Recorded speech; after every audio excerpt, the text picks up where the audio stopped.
Que alegria enorme estar aqui em Curitiba.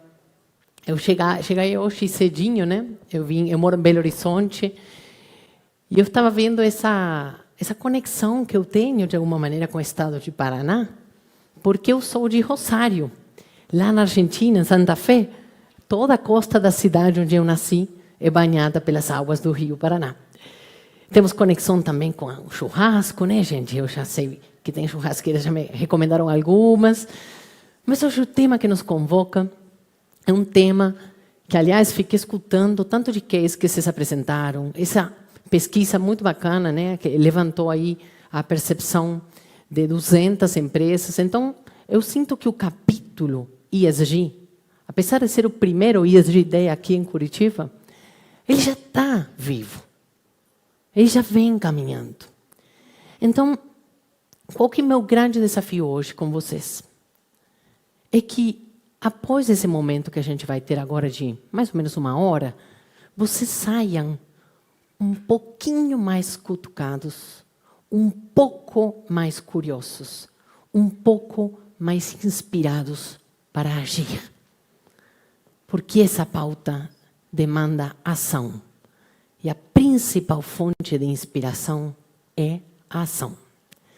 Vou começar me apresentando rápido. Aí, você estava dando um pequeno spoiler, né? Gisele falou que as minhas amigas brincam, né? E falam que eu sou a mais brasileira das argentinas. Deve ser porque eu moro aqui já faz 15 anos. Eu tenho 2 filhas brasileiras. A maior, eu vou contar um pouquinho essa história. A Emma é capixaba. Então, quando eu tive ela aqui, eu tive que fazer algo que é o que a mulher faz muito bem, que é trazer crianças ao mundo e tem uma dor enorme, né, gente? Eu tinha uma criança de 4,5 kg, sem anestesia. E meu parto foi em português. Então, aí minhas amigas falaram, agora se tornou brasileira. Né? Porque se você sofreu em português, em outra língua, pensa bem, gente. Mas brincadeiras fora. Por que eu me considero um pouquinho brasileira? Mais de 2 brasileiras. Mas eu amo o Brasil. Eu escolho estar aqui. Eu acho que é um país de uma potência. E não apenas de recursos naturais, que foi falado muito aqui, mas de potência humana. Eu já morei em 6 países, eu vou contar um pouquinho da minha história. E esse é meu convite sempre. Esse é chamado ao protagonismo. Porque aqui foram debatidos temas super importantes, marco regulatório, isso, outro. Mas o que você, o que cada um de nós pode fazer diferente? Então, quando eu sou apresentada, até então, né, é diretora, agora já falaram aí, né, ex-diretora, que eu saí da ArcelorMittal depois de 20 anos, no início deste ano. Mas eu gosto desse crachá. Aliás, eu acho que nós não somos um cargo, né? Somos muito além de um cargo. Claro que os cargos são super importantes. A gente nunca pode subestimar o poder de uma caneta. Mas esse crachá que está ali define melhor minha alma, minha essência. Eu me considero uma aprendiz. Para mim, eu me dou bem aprendendo línguas, conhecimentos, eu gosto de estudar. E muito mais do que isso. Eu acho que aprender, muitas vezes, tem a ver com expandir consciência, ampliar a visão de mundo. E a gente perceber que, quanto mais a gente aprende, a gente percebe que ainda temos muito mais para aprender. Né? Então, eu tento colocar esse learning mode on, ligado, todo dia. E eu quero fazer esse convite para vocês hoje. Vocês escolheram investir o dia inteiro hoje aqui, né? Pelo menos eu não estou vendo ninguém aí sendo ameaçado à morte com um revólver para ficar aqui. Vocês estão escolhendo estar aqui. Então, o convite é honrar a escolha de estar aqui. E o que é honrar a escolha? Sair desse dia inteiro com um conceito, que talvez já foi falado, talvez agora vai ser reforçado, uma ideia. E amanhã tente aplicar aquilo. Porque só há aprendizado se há aplicação. Conhecimento traduzido em ação é aprendizado. E aprendizado se torna inteligência. Porque inteligência é abrir mais caminhos possíveis para o futuro. E nós vamos falar bastante em futuros. Mas antes do futuro, eu acho que o passado é importante. Eu trouxe uma breve resenha do meu passado. E esse é um convite também para você. Que você olhe para a sua história de vida. Que você tente identificar a fonte de resiliência dentro da tua própria trajetória, dentro da sua ancestralidade. Onde que está seu lugar de potência? Claro que o lugar de potência não vem da academia. A academia, para mim, é algo super importante. Aliás, estamos aqui numa universidade. Eu já passei por belíssimas casas de estudo. Tive oportunidades muito boas, sou muito grata. Várias delas, inclusive, eu fui bolsista. Eu terminei de pagar meus estudos, minha bolsa de administração, quando eu já estava na Europa, trabalhando na ArcelorMittal, 8 anos depois. Né? Então, o valor das bolsas, das oportunidades, é realmente incrível, abre literalmente portas.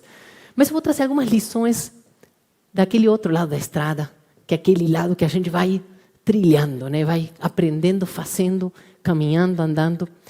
E a primeira história vem lá atrás, em Rosário, como eu falei.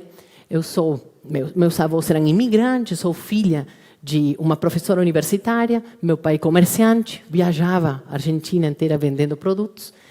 E a gente é uma situação bastante desafiadora. A gente é uma classe média, trabalhadora, mas com muitos desafios. Aliás, a Argentina sempre viveu em crise, né? Nos 43 anos que eu tenho, eu nunca escutei, a Argentina está ótimo. Não, jamais, né? E aí, estava numa situação bem delicada e eu jogava hóquei. Vocês conhecem hóquei, grama? Quem alguém conhece? Levanta a mão, só para ter uma noção. Gente, que bom, hein? Outro dia, lá no Expo Minas, era um evento da contabilidade, tinha 3 mil, né, profissionais da contabilidade e nenhuma pessoa levantou a mão em Minas Gerais. Quando você vem mais para o sul do Brasil, tem mais, é mais conhecido aqui, né? Bem, eu jogava hóquei grama, era goleira, imagina, né? Aliás, eu nem me audiodescrevi, desculpa. Eu sou uma mulher branca, de cabelo comprido, castanho, estou vestida com vestido aqui animal print, e eu meço 1,81. Então, goleira, gente. Ocupava meio que todo o gol, né? E ele me convida para jogar na primeira divisão do clube. Minha mãe, muito sábia, ela sempre investiu em esporte e inglês. Ela pensou assim, isso vai ser muito bom para teu futuro. E até hoje, tiro lições o tempo inteiro quanto que o esporte é importante para a minha vida. E aí, chego, né, para minha mãe, sabendo que a gente não tinha condição nenhuma. Eu lembro que não tinha nem alface na geladeira. Estava assim, uma pobreza absoluta. E eu chego e falo para minha mãe, numa economia, era um delírio. Não sei se vocês lembram que a Argentina era 1-1 o dólar, né? Hoje está 500. Pensa um delírio que era aquilo. E é caríssima, né, a economia. Eu chego e falo para minha mãe, mamãe, me convidaram na turnê na Europa, a primeira divisão, e eu vou começar a jogar com elas. A minha mãe falou, filha, que ótimo, você vai. E eu falei, sério, a gente pode? Ela falou, não, corre atrás do dinheiro. E aquilo pode até parecer gracioso, né? É engraçado mesmo. Mas olha o poder da liderança de mostrar que você pode. De te dar o impulso e a confiança necessária para você ir e correr atrás. Aquilo me marcou tanto porque eu fiz isso. Eu fui correr atrás. Igual a minha mãe me impulsionou. Então comecei, estou aí na foto, promotora no shopping, secretária, telemarketer, vendi bolo. Quando eu juntei os $2.500, eu fui na Europa, falei, gente, eu nunca mais paro de ganhar meu dinheiro. Porque isso me abre possibilidades. Eu posso, eu dou conta. E continuei trabalhando, continuei estudando. Eu já estava no hóquei, assim, pilhada, seleção estadual, seleção nacional. Me chamaram para jogar com Las Leonas, na época ainda nem tinha o nome. Eu ia jogar um Pan-Americano e meu ombro luxa 40 vezes. Não uma, 40. Então aqui eu tenho 3 parafusos, 7 pinos, né? Ombro normal, ombro direito. Se frustra, né? Um sonho. Mas a vida é isso, né? E aí me foco nos estudos, eu já estava na universidade. E a administração que eu estudei traz aquela arte de você administrar objetivos infinitos com recursos escassos.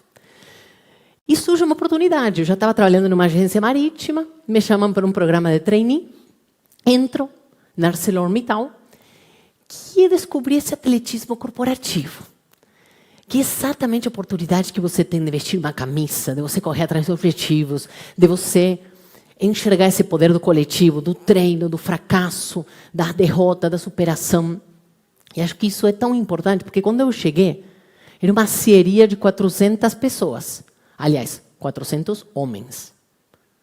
Então, 20 anos atrás, não se falava em diversidade. Não tinha uniforme feminino, não tinha banheiro feminino, não tinha política, nada. O mundo era machista. E muito, continua sendo, mas muito mais do que hoje. E certamente eu tinha esses traços machistas. Né? Quando eu olho para trás, Como um mecanismo de sobrevivência, você vai se enxergando nessa jornada, você faz de tudo para continuar. Mas as possibilidades foram aparecendo, tive a oportunidade de morar no Canadá, fazer um projeto em Trinidad e Tobago, na América Central. Numa hora, quando eu volto, depois de morar na Europa, venho para o Brasil, eu já estava grávida da Emma, primeira gestação, 39 semanas, uma barriga desse tamanho, e chega o vice-presidente de recursos humanos e fala, você vai cuidar agora do RH do Brasil inteiro. Eu falei, você percebeu que eu estou grávida? Eu tinha ganhado 24 quilos, imagina, né? Eu era gigante, eu era enorme. Eu falei, você percebeu? E ele falou, sim. E você vai dar o exemplo. Você não precisa mostrar mais nada. Você vai ficar em casa. E aí, assim eu fiz. E consegui viajar o Brasil inteiro com a Emma, com a babá que me ajudava. Enfim, a gente se vira, né, gente? As mulheres têm uma força interna impressionante. A gente se vira e não faz nada sozinho. Sempre com uma rede de apoio, com muita ajuda. A grande questão dessa história, chego na diretoria, 6 anos atrás, e quando você vê uma empresa centenária que está, porque a gente nunca é líder, né? A gente está líder. Mas que ela estava líder também naquela ocasião, e a gente fez todo um trabalho de transformação, trazendo a inovação aberta como grande motor de um processo de reinvenção para se manter relevante. Então, esse processo, que depois culmina com essa diretoria futuro, que continua lá, eu tomei a decisão de sair, vou contar dessa história um pouquinho mais à frente, eu percebo que o grande desafio é perceber que empresas são gente fazendo produtos, serviços, propostas de valor para a gente. É gente conversando com gente o tempo inteiro. E quando você percebe isso, e você entende que gente começa com seu time direto, qual é seu time direto? A família. Tem gente que quer conquistar o mundo, quer salvar o mundo, mas não se dá bem com o pai, com a mãe, com o irmão, com o parceiro, com a parceira. Não estou fazendo julgamento de valor, mas eu acredito que grandes transformações, assim como essa que eu vi e que eu tive a possibilidade de participar dentro da ArcelorMittal, começam com pequenas mudanças de comportamento e com muita mais consistência do que intensidade. E olha que eu sempre fui uma pessoa de intensidade, energia, mas sozinha não sustenta. A gente precisa ter disciplina, consistência, perseverança. Nós vamos falar um pouco sobre isso agora. Depois eu vou contar um pouquinho a história da Emma e a Sara, porque eu chamo elas de caçadoras de incoerências. Quem é pai e mãe aqui? Já chegaram teu filho e falaram, mãe, papai, mamãe, você falou isso, você fez aquilo. O tempo inteiro, né? Eles têm um radar, eles conseguem. Isso é maravilhoso, porque quando a primeira vez que a Emma me confrontou, ela tinha 4 anos, né? Numa situação lá da formatura dela e tal, da roupa, enfim, falava, mamãe, você falou isso, mas você falou aquilo, né? Eu fiz, é verdade, filha. Eu falei isso, mas eu fiz diferente. Desculpa. Eu fiquei pensando, quando é que lá atrás a gente ia questionar nossos pais? Vou falar pelo menos minha geração para cima, né? A gente não questionava. E se a gente ousava questionar, cala a boca. Acabou, né? Então perceba como a liderança muda e está mudando para um lugar onde pais mais, líderes, gestores, professores, qualquer um que seja que tenha alguma autoridade, não precisa ser dono da verdade. A gente não precisa ser super-herói, super-heroína. Isso é maravilhoso. Eu aprendo demais. Eu falo para elas que elas são minhas mestres. E são mesmo. Porque eu levo muito a sério minha própria coerência. É algo que eu trabalho muito em mim. A minha formação de coaching tem tudo a ver com um processo que, aliás, ninguém muda o outro. A gente só muda a gente. Então, eu me empenho em me mudar, em me aprimorar, em me tornar melhor para o mundo. Acho que é responsabilidade, gente. Né? E aí, elas, de uma maneira simples, criança tem isso, simples, não tem vieses, não tem filtros, não tem medos, bloqueios. Então a gente vai falar um pouquinho sobre isso também. E esse capítulo que eu me encontro agora, daquelas voltas da vida, imagina 20 anos trabalhando na empresa, entrei trainee, fiz toda a carreirinha certinha, conheço meu marido lá, ele está lá ainda, né, executivo também. Minhas filhas falavam mais de aço do que de Barbie, né, gente? Pensa bem, é uma vida inteira. Amo a empresa. E dentro de um processo meu de descoberta, de autoconhecimento, de pensar no segundo tempo do jogo da minha vida, eu vim descobrindo que tinha inquietações dentro de mim. Aí surgiu o convite para escrever o livro, que rapidamente se tornou best-seller, os convites para as palestras, alguns conselhos que eu estou atuando. Então eu percebi que eu precisava extrapolar aquela realidade. Mesmo que isso significava pagar um preço muito alto, porque a empresa fica 10 minutos da minha casa, gente. Eu moro em Belo Horizonte, assim, da minha janela eu enxergo o prédio, né? Então, realmente foi abrir mão de algo muito grande, mas em prol de algo que eu acredito que eu precisava fazer para lá na frente não enxergar para trás e falar, Paula, por que você não fez isso? Por que você não teve coragem? Então, eu estou nesse momento da minha vida, mais uma mudança, porque eu já passei, se você vê aí esse numerinho, eu já tive 19 mudanças de moradia, gente, em 40 anos. Tipo, de 2 em 2 anos você muda de casa, de apartamento e tal. E outra vez contava isso, ele falou, nossa, mas legal, você mora em Luxemburgo, em Madrid, né, em lugares chiques e tal. Sim, os últimos 5. Os primeiros 14. Era meu pai que o negócio dele quebrava, aí tinha que vender apartamento, aí fomos alugar, aí depois eles divorciaram, aí depois a justiça arrancou a TV da minha frente porque para pagar a dívida do meu pai. Assim, eu vivi muitas perdas. E é o que meus pais me ensinaram, com o exemplo deles, aprender a perder. Porque a sociedade, o tempo inteiro, tenta te vender como ganhar. E como ganhar, inclusive, de maneira muito fácil, muito rápida, na era da mídia social. Então, fique milionário. Mas depois você tem o cara lá no iate, né? Te mostra a vida, o tempo inteiro de férias, e você compara aquele palco do cara com o teu bastidor. Isso cria uma frustração, um vazio imenso. Então, a minha história de vida, olhando para a minha ancestralidade, tudo que meus bisavós, avós, eu aprendi que a vida se constrói com dedicação, com compromisso, com ética, com valores, com respeito.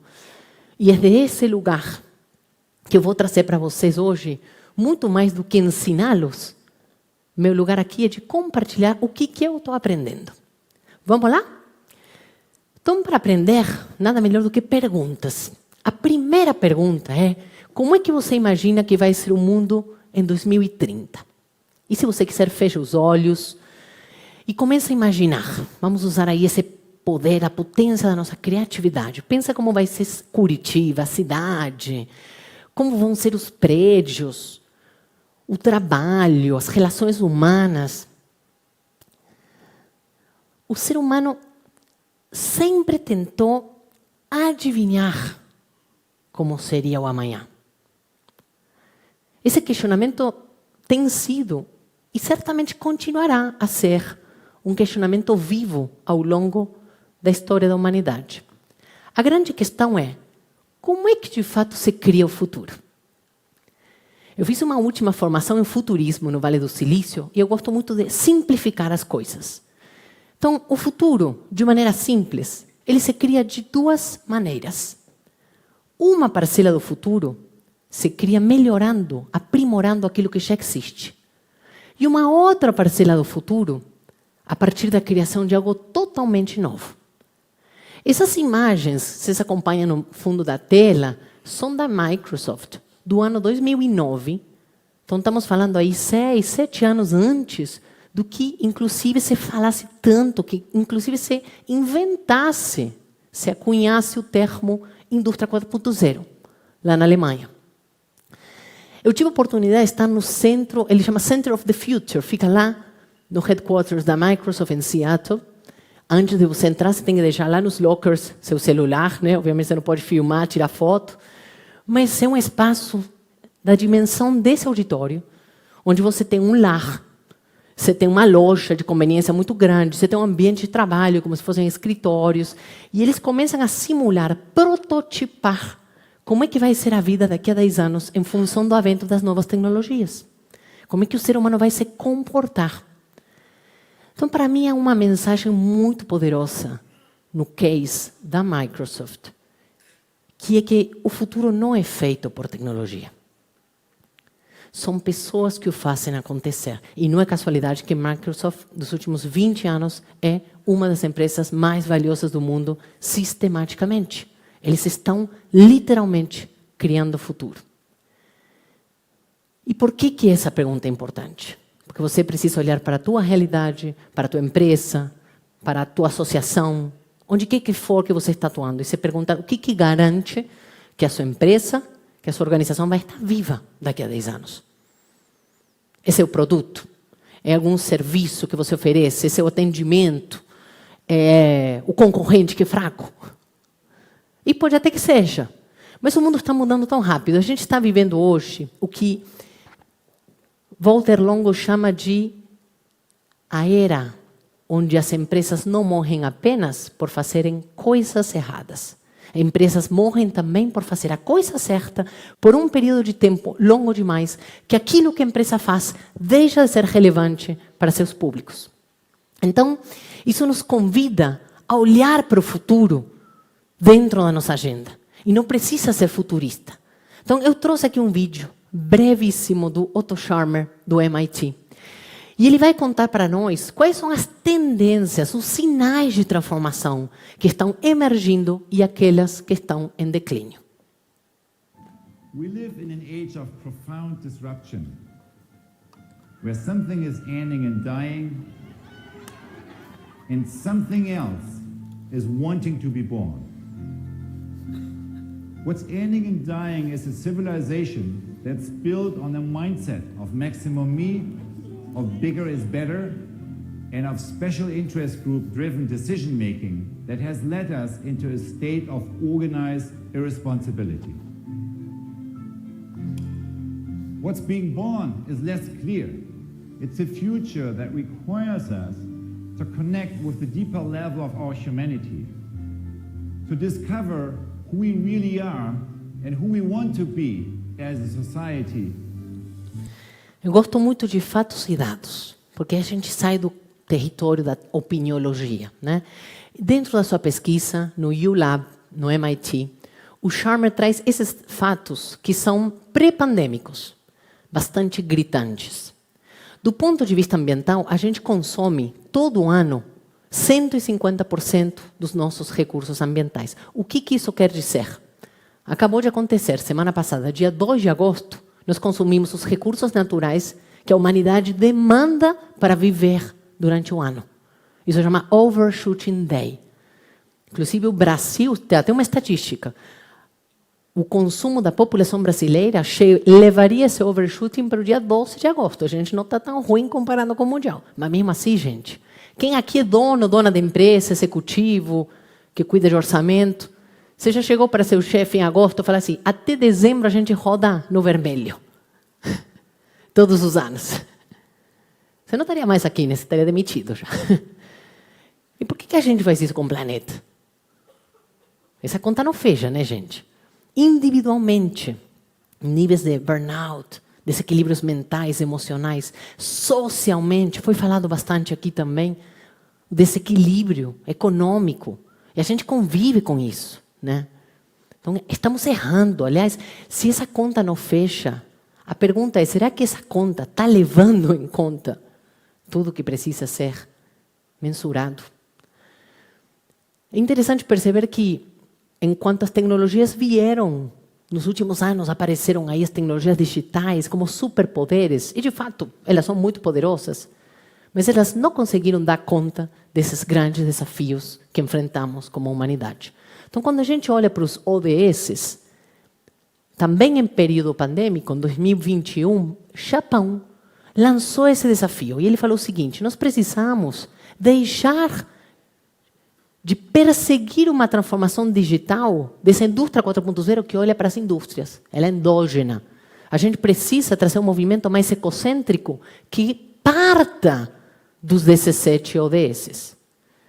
E quando a gente olha para os ODS, é importante lembrar que eles não são da ONU.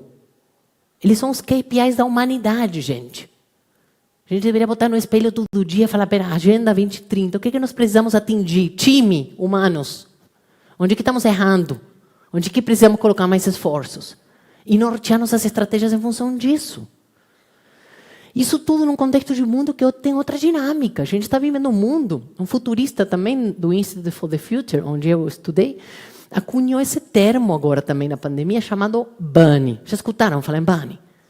Né? Já todo mundo está cansado de saber de VUCA, de BUNny. Mas é um mundo volátil, incerto, complexo, ambíguo. Agora se tornou frágil, ansioso, não linear, incompreensível, on top of that, né? Ou seja, um mais o outro. É complexo demais. O importante desses modelos não é o modelo em si, mas é refletir que tipo de destreza, que tipo de habilidade nós precisamos desenvolver para dar conta dessa dinâmica de mundo. E entender que dentro dessa dinâmica de mundo, outros tipos de dinâmicas, de mindset, de formas de trabalho se fazem necessários. Eu gosto muito dessa palavra, co. O que co quer dizer? Juntos. Então, as pessoas precisamos trabalhar juntas, criar juntas, participar juntas, fiar umas com as outras, juntas e misturadas.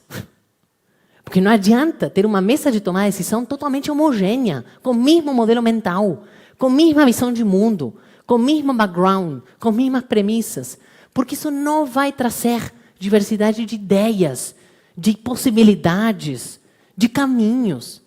Então, muito além da causa social, na qual eu particularmente acredito, para mim é valor, mas não entro nesse mérito. Vou falar aqui em business. Você quer tornar sua empresa relevante? Você tem que trazer gente diferente para a mesa. Porque senão não vai conseguir ampliar as perspectivas para criar novos caminhos que deem conta dos desafios que temos pela frente. Isso demanda também novas formas de gestão, novas formas de organização. Então, aquele manda quem pode, obedece quem tem juízo, gente, está condenado ao fracasso. Não dá conta de lidar com esse mundo bunny. Um mundo que exige inaugurar confiança, inaugurar conexões, inaugurar cocriação. São outras formas da gente se relacionar. E outras formas de enxergar as ambições estratégicas da organização. Então, para isso, a liderança, e liderança, pessoal, vou fazer uma importante pontuação. Liderança não é cargo. Está cheio de gestores que não são líderes e está cheio de líderes que ainda não estão em cargo de gestão. Liderança é um exercício de coragem, de iniciativa, de trazer todo mundo junto. Então, a liderança cada vez mais precisa, nesse contexto, ter essa capacidade de, ao mesmo tempo, cuidar do seu processo, cuidar do seu negócio, do business assist, do jeito que ele é, enquanto cria o futuro. E isso é extremamente difícil, porque são características totalmente diferentes. Para você manter algo igual, o que você faz? Você copia, você repete, padroniza, baixa o risco, baixa o custo. É isso que você quer, o reloginho, a máquina operando. E criar o futuro. Trazer um modelo de inovação aberta, foi falar aqui da nova economia, pensar em outras possibilidades, é abrir espaço para quê? Para erro, para risco, para olhar elementos não tangíveis, sutilezas. Então, a gente tem que acabar com essa tirania do O que impera no mundo dos negócios. Esse jogo não é mais um jogo binário. É um jogo da convergência. É um jogo de cuidar do presente e criar o futuro ao mesmo tempo. E entre um e o outro, tem elementos do presente que você vai precisar matar, deixar de fazer. E deixar de fazer esses elementos que não vão fazer mais sentido para se tornar cada vez mais future ready, mais pronto para o futuro.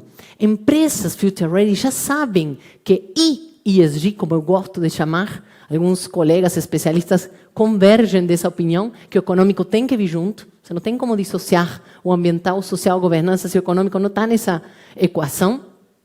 Mas enxergando isso, que em última instância, quem vai legitimar e dizer que a sua empresa vai se manter viva, vai ser a sociedade. Então, sua ambição de negócio tem que ser querer ser uma empresa que a sociedade queira que exista. Porque não tem mais muros, não tem mais barreiras. Quem trabalha contigo, o parceiro é um membro do governo e o vizinho vê as suas operações e ele quer saber como é que você trata seus colaboradores. O mundo é 360. E esse jogo, para ele ser legítimo e genuíno, olha todas as pautas que estão aí nessa agenda ESG. É uma agenda integrada. Então, eu escutava antes falar, algumas iniciativas isoladas, e é bacana de ver, uma aqui, outra lá, mas isso tem que ser o centro da estratégia. Se a sua estratégia é querer ser uma empresa melhor para o mundo, você precisa começar a enxergar esses elementos todos. Eu trouxe um case. A gente está com um tempo bem apertado, né, gente? Porque a agenda correu um pouquinho mais. Vocês conhecem os tênis? Não são beige aqui no Brasil, aqui são Bert. Vocês conhecem? Poucas mãozinhas, né? Ah, tem algumas mais, legal, ótimo. Então, eu convido quem não conhece, vou até deixar o vídeo para o pessoal aqui da associação compartilhar com vocês. Aliás, esse vídeo está disponível no site e conta a história do projeto. E ele é um projeto de um negócio que ele foi, 20 anos atrás, engendrado de maneira legítima, desde a origem, concebido de maneira sustentável. Então, não é uma área de sustentabilidade. Não é o relatório anual. Não é, vamos fazer aqui uma doação de uma cestinha social. É negócio. É gerar valor de maneira justa. Economia justa é um dos princípios, né? Está aí dentro do site. Vocês têm muito material. Eu vou passar por ele, tá, gente? Vou pular em honor ao tempo, mas convido, de fato, enxerguem essa história. Ela é fonte de inspiração. Porque sua cadeia de valor começou aqui no Brasil. Ela, de fato, opera aqui no Brasil, nessa região, inclusive, na região sul. Mas ela teve... Eu escutava antes no debate, não lembro quem, alguém falou assim, estratégia outside in. E eu vou falar disso, a estratégia começa sendo outside in. Mas quando você tem, somado a esse olhar outside in, sua vontade interna, se soma o inside out com a necessidade outside in, o poder transformacional disso é incrível. E eu sei que quando a gente olha esses cases, parece arriscado, né? Mas eu te pergunto, quem corre o risco maior? Quem faz ou quem fica assistindo? Porque a idade de pedra não acabou por falta de pedra. Então, as mudanças não deixam de acontecer só porque a gente não acredita nelas. Aos céticos, eu trago isso. A única certeza disso tudo é que está tudo bagunçado, gente. Está mudando tudo. Então, mudar é difícil. Por que mudar é difícil? Porque mudar é um gasto de energia muito grande para o nosso cérebro. Então, nosso cérebro, ainda primitivo, tem um instinto de poupar energia. E mudar faz o quê? Gasta energia. Então, a gente só muda porque a gente quer ou porque a gente precisa. Outro dia estava com o Fábio Barbosa, foi falado aqui também mais cedo sobre a Natura, e ele falou assim, a gente muda pelos 3 Cs. Por constrangimento, por conveniência ou por convicção. E eu quero chamar a atenção a essa palavrinha que está aqui. Paixão, vontade, convicção. Porque a necessidade, gente, está dada. Agora, como é que a gente ativa dentro de nós essa vontade de fazer acontecer? Eu trouxe aqui um cara que para mim foi incrível, que é o Steve Jobs, polêmico, como todas as pessoas geniais são polêmicas, mas a gente tem toda a nossa vida transformada por causa da perseverança e da teimosia desse cara.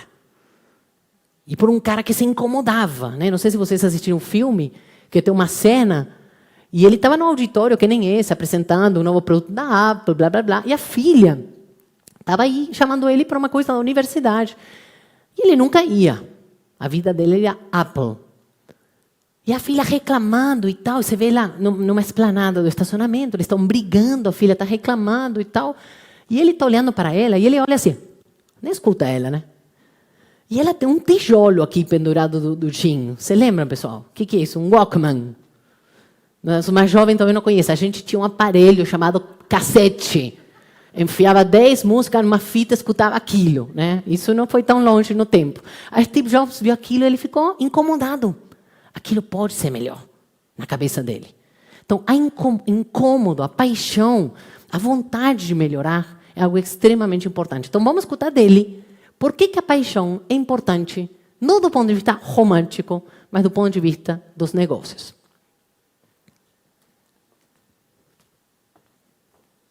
say you have to have a lot of passion for what you're doing, and it's totally true. And the reason is because it's so hard that if you don't, any rational person would give up. It's really hard, and you have to do it over a sustained period of time. So if you don't love it, if you're not having fun doing it, you don't really love it, you're going to give up. And that's what happens to most people, actually. If you really look at the ones that ended up being successful, unquote, in the eyes of society and the ones that didn't, oftentimes it's the ones that are successful loved what they did so they could persevere when it got really tough. And the ones that didn't love it quit because they're sane, right? Who would want to put up with this stuff if you don't love it? So it's a lot of hard work, and it's a lot of worrying constantly. And if you don't love it, you're going to fail. So you got to love it, you got to have passion. Entender essa diferença entre necessidade e vontade é fundamental. Porque o ser humano, uma vez que as nossas necessidades vão sendo cobertas, atendidas, satisfeitas, a gente começa a exercitar cada vez mais nosso poder de escolha, pautado na nossa vontade. Vamos ver isso no ser humano em 3 papéis. Primeiro, colaboradores, né? Acredito que a grande maioria aqui trabalha. Todo mundo tem boleto para pagar, gente? Levante a mão. Quem tem boleto para pagar? A grande maioria, gente. Tem uns privilegiados aí. Não sei se moram com papai e mamãe, enfim. Bem, você tem boleto para pagar, o que você faz? Você procura um emprego. Uma vez que você vai melhorando suas necessidades econômicas, vai tendo elas atendidas, cada vez mais se exerce suas escolhas pautado na sua vocação. Enquanto clientes, e todos aqui somos clientes, cada vez mais queremos uma solução, não apenas um produto, um serviço. E a inovação tem um papel fundamental na construção dessa oferta no mercado. Vou contar um case rapidinho, porque simplifica bem o conceito. Eu estava em Belo Horizonte, cheguei a morar lá 5 anos atrás, e eu tinha minha filha Sara, que hoje tem 6 anos, tinha 1 ano e pouco. Começou a dar febre, estava voando de febre. Quem tem filho aqui pequeno com febre, né? Você fica meio apavorado, você quer acabar com essa febre logo. Aí eu ligo para a cadeia de drogaria mais importante de Minas Gerais. Não vou falar aqui o nome, muito grande. Você vai em Minas Gerais, a cada quarteirão você tem uma. Né? Eu estava numa churrasqueira uruguaia lá, estou comendo, então eu ligo, eu falo aqui, você pode trazer para mim o Tylenol Baby? Sim, senhora. 1h50 a gente entrega seu Tylenol Baby. Falo, bom, 1h50, cheguei em casa, peguei da gaveta e já dei, né? Aí meu marido fala, mas tem um aplicativo lá, chama Rappi. Eu entrei lá, você bota e-mail, CPF, RG, endereço, você não sabe se tem a máfia russa por estar aquele trem, né? Mas você bota toda a sua identidade, todos os seus dados. Depois eu fiquei sabendo que é colombiana. Passaram 15 minutos, gente. Eu tinha o Tylenol Baby. Eu paguei ele R$25. Acho que normalmente ele é 10, 12. Paguei mais de 2 vezes. Eu estava comprando um produto. Eu estava querendo acabar com a febre. E esse conceito, inclusive hoje, no ambiente da sustentabilidade, por exemplo, BERT, que é o case que eu trouxe, não são tênis. É uma solução. Eles trazem a solução, por exemplo, do pago na cadeia de valor, do fornecedor do algodão, do fornecedor do couro. Então, o conceito de solução remunera. As pessoas estão dispostas a pagar. E quando a gente enxerga isso do ponto de vista de cidadãos, cidadãs, todos aqui somos, as pessoas não querem uma contribuição da empresa. Ah, fez um projetinho social. Nós queremos construir um mundo melhor. Então, esse grau de cobrança maior, esse poder de escolha maior, faz com que as empresas precisem revisitar a forma que fazem negócios. O jogo mudou. Foi falado antes aqui, fazer o certo, da forma certa, dá certo, mas é o mínimo. Então, como é que a gente eleva esse jogo dos negócios? Então, eu desenvolvi esse modelo dos 7 Cs, como toda estratégia começa de fora para dentro. Então, o outside-in dela, né, o outside-in inicial, para trazer a visão norteadora, é a causa. Qual é a causa que o seu negócio defende? E quando eu falo em causa, não falo em filantropia. Estou falando com o seu core business. E tem muita gente que, se eu te pergunto qual a causa do teu negócio, não sabe dizer qual a diferença que está fazendo no mundo, que problema que está endereçando. E não precisa inventar a roda. Lembram dos ODS? Estão lá. é só conectar aquilo que você faz, que certamente, se se trata de empresa, né, com fim de lucro, já está contribuindo para a geração de emprego, trabalho digno. Mas como, de fato, você mensura esse impacto? E você começa, para essa equipe aqui de profissionais de marketing, a conectar suas narrativas com aquilo que, de fato, você já faz. Partindo de um ponto que é a sua essência. Porque a aparência não tem como mostrar algo que não é. A cultura organizacional é a única fonte de vantagem competitiva que nenhum concorrente pode copiar de você. Pode copiar teu produto, tua tecnologia, pode roubar um talento. Mas o jeito coletivo que as pessoas tomam decisões, que as pessoas se comportam, que é único. Tem a ver com sua história. E lembre-se que a cultura não é o jeito que nós dizemos que somos. A cultura se revela pelo pior comportamento que você, como líder, está tolerando. E conversa plenamente com o terceiro C, que são os colaboradores. Eu gosto muito dessa fórmula que aprendemos na escola, né? Multiplicação, se um fator será, zero. Então você tem que olhar para os três, tanto para as pessoas, quanto para a cultura e a liderança. Eu estive diretora de pessoas há alguns anos, gerente, eu fiz uma carreira na área de pessoas também, dentro da ArcelorMittal, né? E várias pessoas me perguntavam, Paula, o que você olha, o que você pergunta numa entrevista? E eu falo assim, eu procuro ver se tem brilho no olho, se tem um fogo, paixão, vontade de fazer. Porque você pode ensinar suas ferramentas, suas metodologias, o conhecimento do seu negócio, mas a vontade, esse tesão, você não ensina. A cultura rende um capítulo. Aliás, no livro tem um capítulo específico falando em cultura. Mas o importante em cultura é coerência. Coerência entre discurso, prática, sistemas, que são a forma de institucionalizar um comportamento incentivado nesse ambiente, e os rituais e símbolos que você promove para mostrar aquilo que é importante para a sua organização. E, por fim, a liderança, gente. Eu gosto da imagem do fundo, dá para ver? É uma cama elástica. Porque a liderança tem que dar propulsão para que as pessoas cheguem bem alto. Mas ela precisa colher na queda. Eu brinco que vai dar merda. Gente, sempre dá erro. Não tem como não dar erro. Humanos erramos. Vai ter erro. E o importante não é o erro. O erro não é algo bom. O bom é o que você pode fazer com o erro. Esse é o processo sistemático de aprendizado e aprimoramento da tua jornada em função daquilo que deu errado.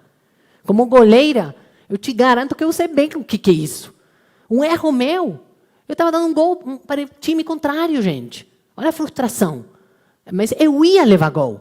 Eu só não podia oferecer o mesmo gol, no mesmo lugar, no mesmo buraco sempre. Senão estou errando, não estou aprendendo nada.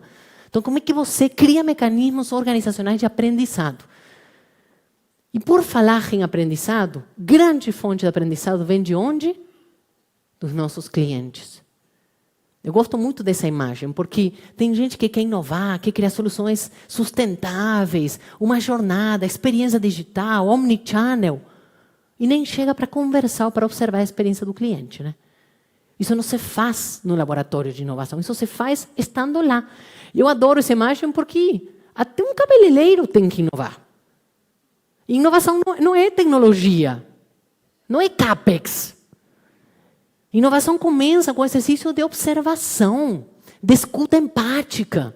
Para chegar naquele buraco, alguém observou o camarada tentando responder mensagem enquanto cortava o cabelo e não conseguia. E alguém olhou aquilo e falou, e se fazemos um buraco? Eureka! Inovação. E lembre que a inovação e a experiência tem que ser mensurada na cadeia inteira. Ai, que lindo, elefantinho. Ai, que bonitinho. Ai, mas vai adorar esse tigrezinho, bonitinho demais. Aí o neném está vendo 4 bumbuns aí, né? Será que a experiência do usuário está boa? É legal que vocês estão rindo, porque o que você ria, brincadeira, você não vai esquecer. Quantas vezes você pensa algo e você vai até a pessoa que está te comprando, mas não é quem está usando, de fato, seu produto, seu serviço, e que pode ser fonte de insights riquíssimos para você aprimorar sua solução. Interessante enxergar que o capitalismo está mudando como todo. Então, hoje, a quantidade de dinheiro que vai para projetos verdes, para negócios inovadores que já trazem, norteando as suas estratégias ODS, é incrível. Dinheiro não falta. O que falta é gente querendo fazer acontecer. E não precisamos fazer acontecer sozinhos. Essa é a boa notícia. Essa iniciativa que a Associação de Vendas e Marketing do Brasil, aqui do Paraná, junto com a LID, estão fazendo, é exatamente esse conceito de potencializar a inteligência competitiva de todo o ecossistema. Que não adianta a sua empresa ser sustentável, ser inovadora, tendo a inovação aí como um motor do ESG, sozinha.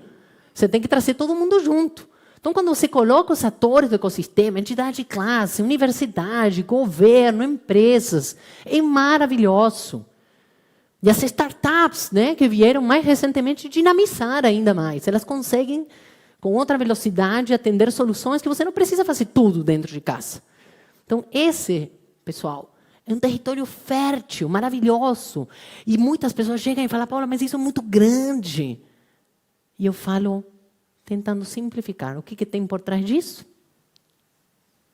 Pessoas. É gente. É gente fazendo negócios com gente. Eu acho que às vezes a gente complica, né? Porque fala, meu negócio é B2B, não, nossa estratégia é B2C. E eu acho que tudo é B2B. É de pessoas a pessoas. São pessoas conversando com pessoas, negociando com pessoas, demandando, pedindo, oferecendo, cumprindo, não cumprindo. É isso. E no final, não menos importante, você precisa olhar como é que você vai jogar esse jogo. Porque o jogo é muito competitivo. E eu trago esse conceito de uma competitividade consciente que olha para a tua estratégia, tentando você, com seu negócio, com sua essência, com sua cultura, tentar a cada dia ser melhor do que você foi ontem. Como é que você está operando o teu negócio? Como é que está a tua excelência operacional? Como é que você está atendendo o mercado? Como é que você cuida da sua cadeia de valor? E como é que vai evolucionando dentro da tua própria jornada? Que eu vejo... Alguém falou antes aqui das ondas, né? Nossa, eu detesto a onda, porque não tem onda que dê conta desse tsunami que estamos vivendo, né, gente? Então, não é questão de onda, são transformações profundas que a gente está falando. Inclusive, transformações que demandam trazer alguns princípios e restabelecê-los como princípios. Muitas vezes eu escutava na empresa, Paula, que legal o programa de diversidade, nossa, aqui tem respeito, que máximo. E eu dava uma pausada na galera e falava, gente, não é o máximo, é o mínimo. Respeito. Então, quando a gente vê que o jogo mudou e que está mudando, não sai copiando o que o concorrente faz, o que um está fazendo, bababá. Olha a tua jornada. E vocês, profissionais de marketing, principalmente, tenham cuidado com isso. Cuidem suas narrativas. Olhem quais as verdades que vocês vão contar da sua história. Que também não adianta o tempo inteiro ficar no aspiracional. A gente precisa ir contando um pouquinho do aspiracional, um pouquinho desse gerúndio do que estamos fazendo, de quem estamos nos tornando. Isso traz credibilidade, que é extremamente importante numa jornada tão longeva como essa, tão desafiante, e que ainda estamos construindo enquanto estamos aprendendo, estamos criando bibliografia, estamos fazendo tudo ao mesmo tempo, né? Pessoal, 7 Cs com 7 Ps para que você consiga se apropriar de tua causa com teu propósito, de tua cultura com os princípios que você não vai abrir mão, dos seus colaboradores estimulando essa paixão, esse protagonismo, dos seus clientes com a proposta de valor. Que valor você vai oferecer a quem? Para seu capital, que retorno você vai entregar? Que profitability? Para as comunidades, que tipo de parcerias, que tipo de programas estruturantes e não iniciativas isoladas que você está co-criando. E para a sua competitividade, a forma de mensurar isso é a sua performance. Para finalizar, a liderança consciente, a liderança empreendedora. Empreendedor, para mim, não é um dono de uma startup. Empreendedor é tudo aquele que faz acontecer. Então, uma liderança empreendedora, que se coloca nesse lugar de aprendiz, tem 4 qualidades humanas. E o bom da história é que isso você não precisa ir em Harvard para aprender. Isso está dentro da gente. É humildade, para escutar, para perguntar, para pedir ajuda, para saber que a gente não sabe tudo e para poder, de fato, melhorar. É a generosidade para enxergar a floresta além da sua própria árvore. Porque sempre tem uma floresta além da gente. Quando você exercita o N+1, toda vez que você vai tomar uma decisão, sobe um nível. Onde você está, na sua empresa, na universidade, onde for. E perceba se aquela decisão que você está tomando, na hora que você dá um zoom out, é a melhor decisão para o conjunto da obra. Responsabilidade para se comprometer com o propósito, com as pessoas, com os objetivos, com os recursos. Eu acho essa palavra poderosíssima. Perceba a etimologia. Responsabilidade. Habilidade de resposta. A gente sempre tem a habilidade de responder de maneira diferente aquilo que nos acontece. E não é culpa. Culpa é a emoção que a gente sente quando faz algo errado, no nosso certo ou errado. E coragem. Coragem para inovar, coragem para ser diferente, para ser quem a gente é, para a gente identificar as próprias limitações e se preparar para expandir e superar essas limitações. Eu vejo um monte de gente tirando foto, pessoal, tira agora. Aí foi o slide completo, vai lá. Por quê? Porque o que está no centro é realmente central. Extremamente importante a distinção entre um gestor tradicional, a gestão tradicional, e a liderança empreendedora, consciente, aprendiz. Eu vou fazer essa distinção de uma maneira muito fácil. Gestão tradicional chega para seu time e pergunta assim: qual que é o nosso orçamento este ano? Primeira pergunta. Aí a segunda é: beleza, o que dá para fazer? Uma liderança que constrói futuro junto chega para seu time e pergunta: o que nós queremos? E a segunda pergunta é: o que nós precisamos? Nunca subordinem objetivos a recursos. Porque os recursos são limitados por natureza. Tempo, dinheiro, espaço, a gente administra. Mas os sonhos, os objetivos, têm que movimentar vocês para o futuro. E eu quero finalizar com um vídeo. O vídeo está chegando, que reflete essa visão que eu tenho. Eu fiz essa primeira pergunta no início. Essa é a minha visão de futuros, porque futuros sempre são plurais, sempre são possibilidades. Eu acredito firmemente, eu espero não estar errada, não pelo ego, mas pela convicção de que a gente pode deixar esse mundo mais bacana, muito melhor. Mas que esse sonho meu seja realidade, acredito que um sonho talvez de muitos de nós, vai depender das nossas pequenas escolhas de todos os dias. Então, para isso, sim, eu trouxe um vídeo, que é um texto de um mestre hindu, e que eu pedi para minha filha Emma gravar, nesse papel de caçadora de incoerências, para nos proporcionar agora esse momento de reflexão individual. Então, minha pergunta para você hoje é: o que você pratica todo dia? O que você pratica? Porque você se torna muito bom naquilo que você pratica. O que você pratica?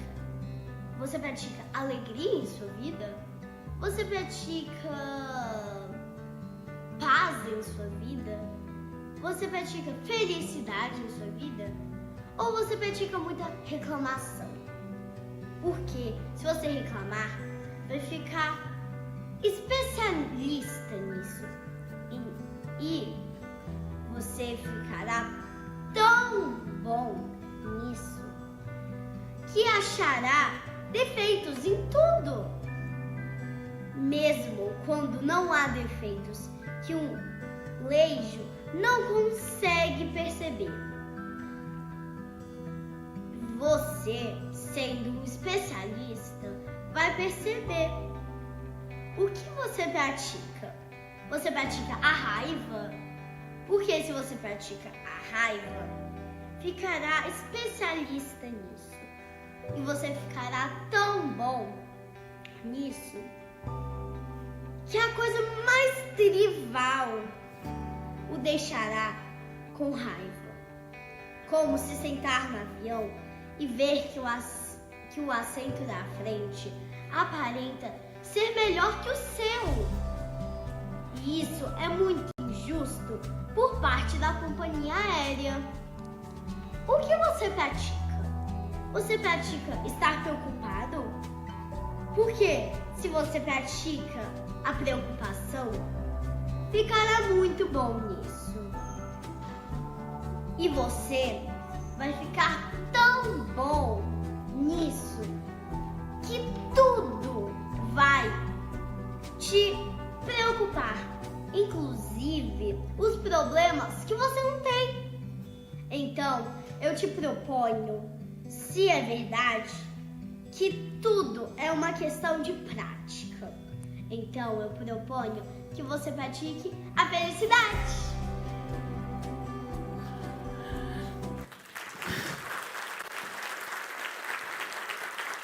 Muito obrigada, pessoal.